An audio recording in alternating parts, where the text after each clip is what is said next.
So the first core trust behavior is connect. We trust people who we feel connected to. At its core, trust is all about relationships, and relationships are built through genuine, meaningful connections. We trust leaders and teammates who demonstrate that they care about us on a personal as well as professional level. So I like to sum up connection by, when I feel seen by you, when I feel heard by you, when I feel valued by you, that is when I trust you. And if any of those elements are missing, if I don't feel seen, if I don't feel heard, if I don't feel valued, trust is either breaking or diminishing. And so what does this look like in action? Because again, these are behaviors. We're going to do things to build trust. And I know many of you have probably seen me talk on trust before. And when we do workshops with clients, we have a lot more time so we can go through different examples. So the way I want to do it today is I'm going to give you like one behavior for each of these. So for connect, I'm going to give you one behavior. For be clear, I'm going to give you one behavior, just something I want you to super focus on that's going to help you build trust. So our pro tip for connection is eliminate distractions. Distractions destroy connection. If you are distracted, you are not connecting with the other person. Tell me from all of your perspective, what's it like when you're on a meeting with somebody, maybe you're in person and they're on their phone the entire time or checking email or checking Slack or Teams? Or what about when you're on a virtual meeting and you can tell that they are not present? They are checking their email, they're doing a million other things. What's that like for you?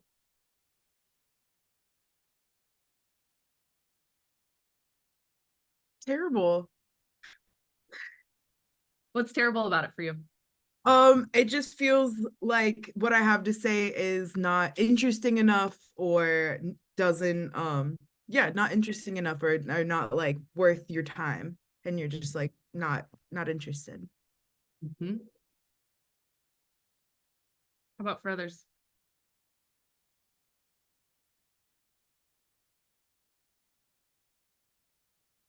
Highly distracting, right?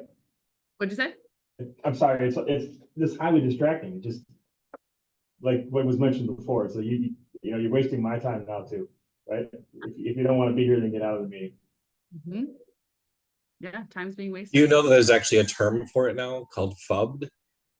So PHUBBED, meaning that they're actively engaged in something else when you are supposed to be engaging with them. So it's a newer term, but I don't know if you ever heard it, but yeah, it's the my phone ex-wife snub. phubbed me a lot. Yeah, the phone snub is the phub. I heard that recently too. Now I use it all the time. It's a great one. Oh, wow. Cool. I also find myself hoping that they're retaining what I'm saying, because if that's the case, then I'm not going to want to repeat it. Mm-hmm. Yeah. So to eliminate distractions, put down your phone. If you're physically with the other person, show them, put down your phone. If you're with them in person, close your laptop. If you're on a remote meeting, do not close your laptop. That gets super awkward because the meeting just ends. But you can verbally say, hey, okay, just so you know, I'm putting down Slack, I'm putting down Teams, I'm putting my phone on silent. Okay, I'm totally here with you right now. Like show them, indicate to them that you are eliminating distractions so you can be connected with them. Turn off your notifications, make eye contact if and when possible. And so a lot of times when we work with clients on this and we talk about eliminating distractions, we get, you know what though, my team, they get it. They understand why I'm always on my phone. They know I'm so busy, like they get it. Fair, they do. However, you need to know that just because people understand why you're on your phone and get that you have a big job that has a lot of emails, a lot of messages, you are still damaging that connection and diminishing trust. So they can understand why you're doing it, but the goal here is to connect and build trust, which you're harming either way. And so this holds true in both your personal as well as your professional life. So your family, your friends, they might understand that you're super busy, you have a lot going on. However, by being on your phone, by being distracted, by being on other things, you are diminishing trust and connection with them. The other thing I want to point out here is that there's this stat that we like to use. Research shows that only 2% of people can effectively multitask. And I have a client who, he says he allows me to share this story in our sessions. But he is probably in that 2%. He is brilliant. He can be doing 17 things and listening to you and probably repeat back word for word what you said. However, he was diminishing trust with all the people on his team, everyone he worked with. And so we got some information, we got some feedback, and everyone said he's not listening. He doesn't listen. Anytime we're in a meeting, he's on his phone, he's doing something else. And I asked him, I said, you know, how do you feel about this? And he said, well, it's total BS. And I said, really? Tell me more. He says, because I am listening. I can repeat back to them exactly what they said. However, his body language, him showing that he's on his phone, he's doing other things. So even if you can be present while doing something else, you need to realize that the other person is reading your body language as you don't care. This isn't important to you. What they're talking about, like Isabel said, what they're talking about isn't as important as this other thing. So even if you can be paying attention to two things at once, just know that you are diminishing that connection and trust with the other person. So eliminating distractions is the biggest barrier to connection. If you focus your attention here, you will instantly be better at building trust. You'll instantly be better at being present, at truly listening to the other person. I love this quote from Simone Weil. She says, attention is the rarest and purest form of generosity. So when you eliminate those distractions, then you can actually pay attention to the other person.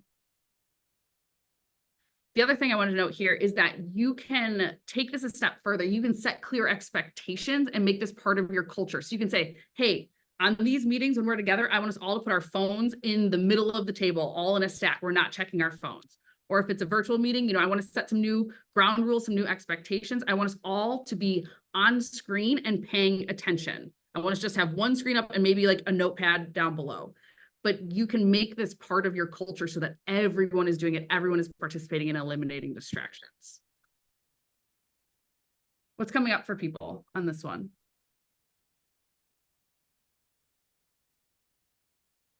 Is anyone like, I was so distracted checking my email, I missed what you said. Yeah, what'd you say? I was just thinking, what distracted people 20 years ago when smartphones and laptops and stuff wasn't around? I know. 25 years ago. I mean, this had to be a problem then too. Mm-hmm. Yeah. The thing about this one is it's so rare when someone really listens to you without distractions that it stands out. Mm-hmm. I've been in these conversations and I'll be halfway through and be like, wow, they're really listening to me. And so it's so rare that it's a distinct experience. Mm-hmm. Yeah. Noelle, you have your hand raised?